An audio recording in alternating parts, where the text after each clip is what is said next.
మన రక్షకుడైన యేసుక్రీస్తు దేవుని పరిశుద్ధమైన నామంలో ప్రియమైన దేవుని బిడ్డలందరికీ నా హృదయపూర్వక వందనాలు ప్రయత్నంలో దేవునికి స్తోత్రం హల్లెలూయా. ఈరోజు దేవుడు మనందరి కొరకు తెలియపరిచిన అద్భుతమైన చక్కటి గొప్ప వాక్య సందేశం మాటలు విందాం. ఇర్మియా గ్రంథము 33వ అధ్యాయము 22వ వచనము.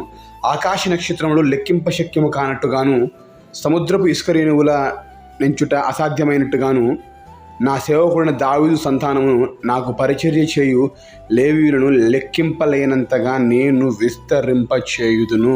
దేవునికి సమస్తమేమ కలుగును గాక. ఈ గొప్ప వాగ్దానము మనందరి జీవితాల్లో కూడా నెరవేర్చబడును గాక. ఆమేన్. ప్రియదేవుని బిడ్డలారా, ఈరోజు మనల్ని బలపరచడానికి దేవుడు తెలియపరుస్తున్న మాట ఏంటంటే, ఆకాశ నక్షత్రాలు ఏ విధంగా లెక్క పెట్టలేమో, సముద్రపు ఇసుక రేణువులను అది లెక్క పెట్టుటకు, వాటిని కౌంట్ చేయడానికి అసాధ్యంగా ఎట్లా ఉంటుందో దేవుడు అంటున్నాడు, నా సేవకుడైన దావీదు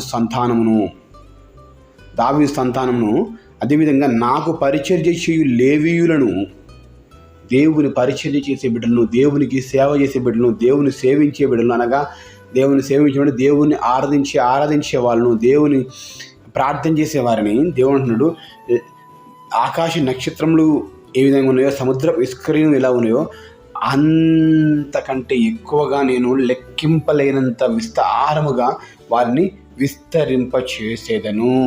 హల్లెలూయా. ఈరోజు మనం అనుకుంటుండొచ్చు, ఎందుకు ఈ నా బ్రతికెందుకు, నా జీవితం ఎందుకు, నా స్థితి, నా గతి, నా పరిస్థితి అంత విభిన్నంగా ఉంది అని చెప్పేసి బాధపడుతూ దుఃఖపడుతూ కన్నీరు గారుస్తూ ఉండొచ్చేమో. నా ఒంటరి స్థితి, నా ఒంటరి పయనం అని చెప్పేసి నువ్వు బాధపడుతూ శోకాలు తీసుకుంటూ ఉంటున్నామో, శోక సందర్భంలో మునిగిపోయావేమో. పురే దేవుని కుమారునా, దేవుడిస్తున్న మాట, ఆకాశ నక్షత్రం వలె లెక్కింపలేనంతగా నేను మిమ్మల్ని విస్తరింపజేస్తున్నాను. ఇది అబ్రహాముకు ఆనాడు ఇచ్చాడు వాగ్దానం. అదేవిధంగా దేవుడు అన్నాడు, దావీదుకు ఇస్తున్నాడు, లేవీయులకు కూడా అదేవిధంగా ఇస్తానని మాట ఇస్తూ ఉన్నాడు. పురే దేవుని బిడ్డలారా, నీవు నిజంగా దేవుని కొరకు నిలబడగలిగినట్లయితే, దేవుని పని చేయాలని, అనగా దేవుని పని చేయటం అంటే దేవుణ్ణి ఆరాధించాలని, ఆయన సన్నిధికి వెళ్ళాలని, ప్రార్థన చేయాలని ఆశపడినట్లయితే నువ్వు ఒంటరిగా ఉండవు. ఒంటరివాడిగా చేయడు నిన్ను. అనేక మంది నీ ద్వారా ఆశీర్వించబడే విధంగా నా దేవుడు చేయబోతా ఉన్నాడు. నువ్వు ఆశీర్వించబడతావు. అదేవిధంగా అనేకులు ఆశీర్వాదాన్ని ఇవ్వడానికి కారకుడిగా మార్చబడతావు. నీ ద్వారా అనేకులు దేవుని దగ్గర రావడానికి ఇష్టపడగలుగుతారు. దేవుడు ఈ వాగ్దానాన్ని అందిస్తున్నాడు కనుక ఈ వాగ్దానం నమ్ము. నువ్వు ఖచ్చితంగా నీ జీవితంలో ఇప్పటివరకు ఒంటరి స్థితి, ఒంటరి వాడని నేను అని అనుకుంటున్నావు కావచ్చు, కానీ దేవుడు ఇస్తున్న గొప్ప వాగ్దానం, లెక్కింపలేనంత విస్తారముగా నేను నిన్ను విస్తరింపచేసేదను. హల్లెలూయా. ఇంత గొప్ప మాటలు ఏ మనిషి ఎవరు చెప్తారండి? నువ్వు భయపడక బిడ్డ, నేనున్నాను, నువ్వు ఒక్కడి కాదు 1000 మంది సమానము అని ఎవరు చెప్తారు?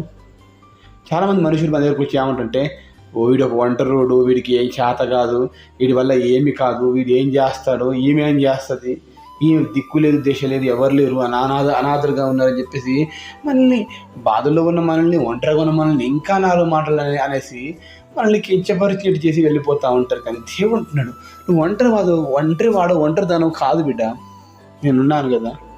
నక్షత్రాలు చూడు, ఆకాశం చూడు, లెక్కించగలుగుతావా?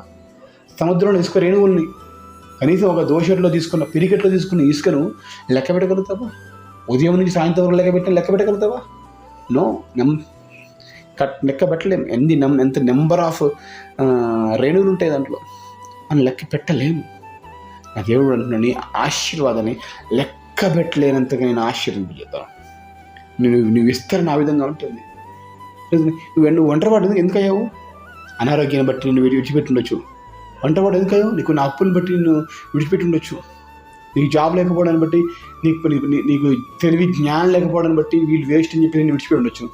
కానీ దేవుడు అట్లాంటి వాడు కాదండి. ఎన్నికలేని వారిని సైతం దేవుడు ఎన్నుకొని అందరి ముందు తల ఎత్తుకొని చేస్తాడు. అప్పుడు ఆ ఆశీర్వాదం చూసి అందరూ పరిగెత్తుకుంటారు, నావాడు అని చెప్పేసి అప్పుడు దేవుడికి వస్తారు. ప్రతి దేవుని కుమారుడా, యోసేపును అందరు వెలివేశారు, అన్నదమ్ములు అందరూ వెలివేశారు, అమ్మివేశారు. కానీ ఆయన గొప్ప రాజు అయ్యాక, మా తమ్ముడు రాజు, మా తమ్ముడు ఐగుప్తు దేశానికి ప్రధానమంత్రి అని చెప్పేసి కానీ చెప్పుకొని ఉంటారు ఖచ్చితంగా. ఈరోజు నిన్ను కూడా దేవుడు ఆ విధంగా చేయబోతున్నాడు. ఒంటరిగా ఉన్నావా? భయపడకు. సమస్యలు ఉన్నాయా? బాధపడకు. అప్పులు ఉన్నాయా? బాధపడకు. అనారోగ్యం ఉన్నాయా? బాధపడకు. దేవుడి గొప్ప వాగ్దానం శుద్ధించు. దేవుడి గొప్ప వాగ్దానం జీవితంలో నెరవేర్చి ఫలభరితంగా మార్చును కాక. ఆమేన్. ప్రార్థన చేసుకుందాం. ప్రార్థన. మహాగణుడా, పరిశుద్ధుల, ప్రేమ గల తండ్రి, వందనాలు, స్తోత్రం చెల్లిస్తున్నాం తండ్రి. అద్భుతమైన గొప్ప వాక్య సందేశం మా ముందుంచి మమ్మల్ని బలపరిచిన చేస్తున్న ప్రభు. విధంగా మాకున్న స్థితిగతులను బట్టి మనుషులు మమ్మల్ని తండ్రి అయ్యా చూడగలుగుతారు, కానీ నీవైతే ప్రభు తండ్రి మా స్థితిని మా గతిని చూస్తే దేవుడు కాదు. మా పరిస్థితి ఎలా ఉన్నాడు ప్రభు తండ్రి, మమ్మల్ని ప్రేమించి మా వంటకరాన్ని తీసివేసి మాకున్న సమస్యలు, వ్యాధులు, రోగాలు, బాధలు ఈ ఇరుకులు, ఇబ్బందులు అన్నింటినీ తొలగింపజేసి మాకున్న కష్టం నష్టం నుంచి విడుదల దయచేసి మా కన్నీరు తుడిచి నా మహిమార్థం నిలబెట్టుకుంటున్నాను. వందనాలు స్తోత్రం చేసుకుంటున్నాం తండ్రి. ఈ గొప్ప వాగ్దానం మా అందరి జీవితంలో నెరవేర్చినట్టుగా సహాయం దయచేయమని యేసుక్రీస్తు నామములో కృతజ్ఞతలతో అడిగి వేడుకొని పొందుకుంటున్నాము తండ్రి. ఆమేన్, ఆమేన్.